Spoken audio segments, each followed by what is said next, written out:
timing a little bit here.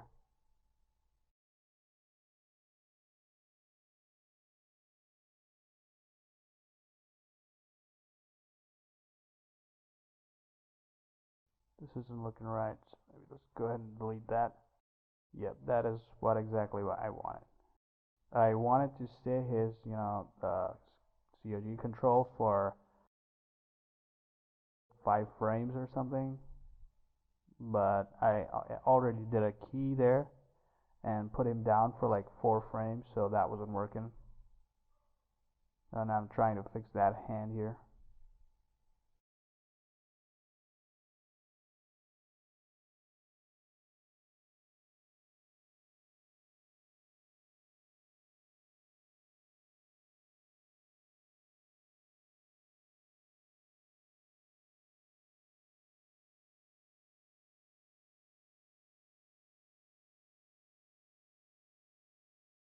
Okay, cool. Let's go ahead and play this back.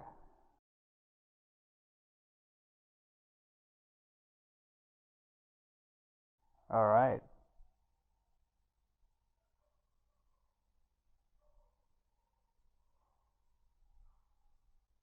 Now we're getting some timing here.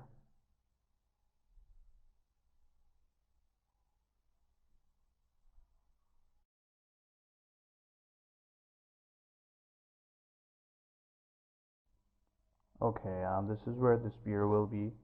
Obviously not like this, but like the pointy end will be touching the ground, just like this.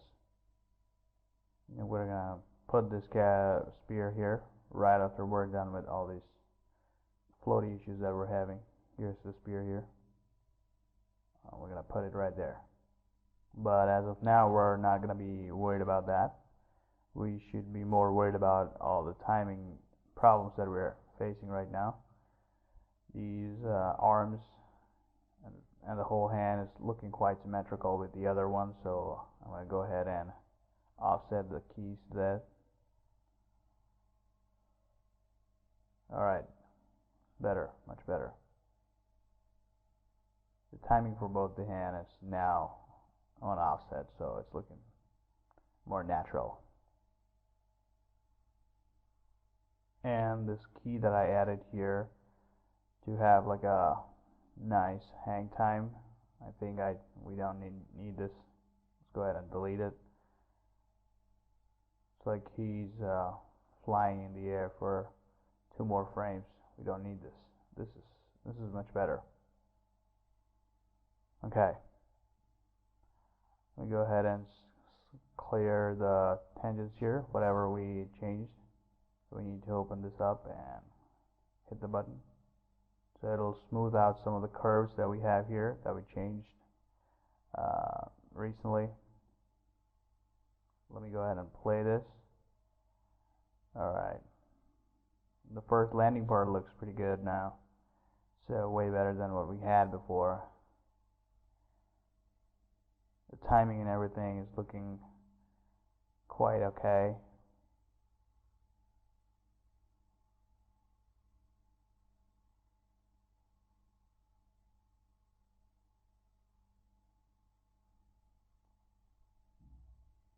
Alright.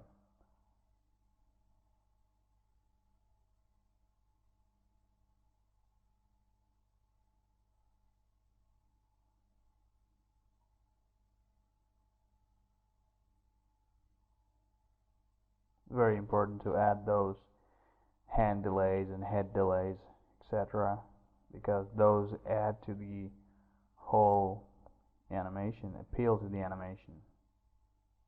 Because he's kind of landing with so much force, so obviously he's gonna have all those secondary movements in his body, all those overlays and all that.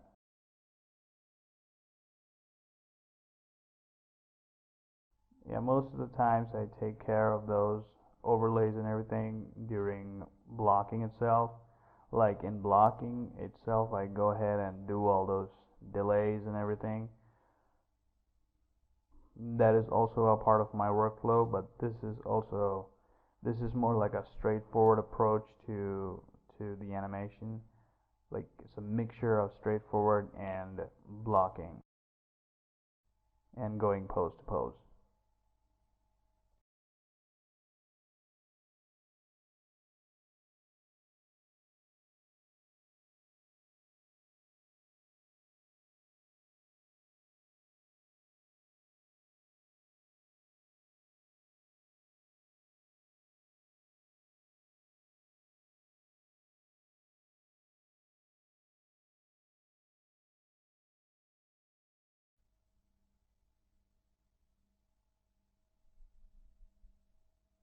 Go ahead and pull this up a little bit just to bring the character in a bit of a Z direction here. Select this whole part, bring him up a little bit. Okay.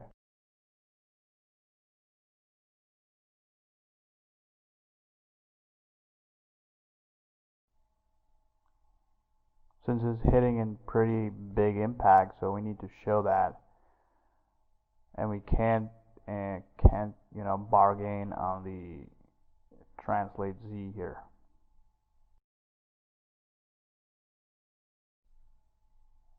We have to use as much space needed for the action to occur.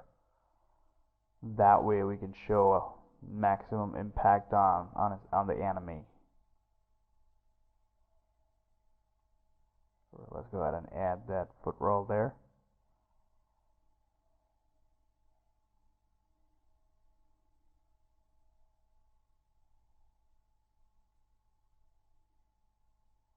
This is basically a continuous action, like without stopping.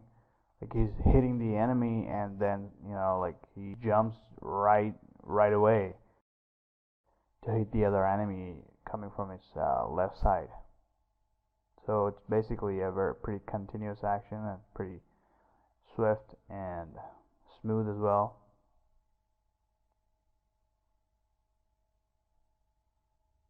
The only pause that he has in his action is the one after landing, and that's also like for probably like 2 frames.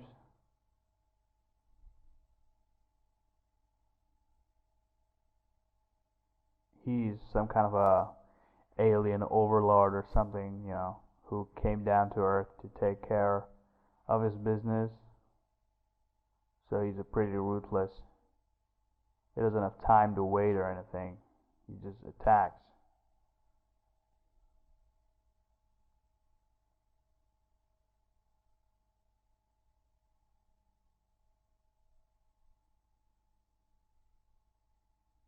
As you can see, we still have the problem of the foot leaving at the same time and touching the ground at the same time, so we need to fix that as well.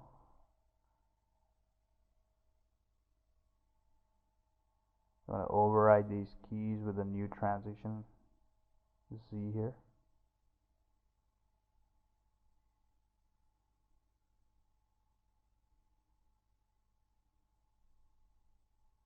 And make it touch the ground.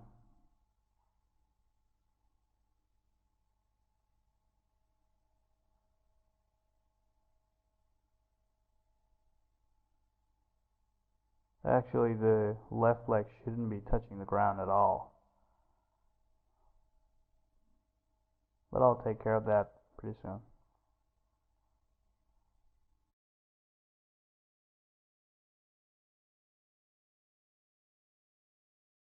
Pretty good.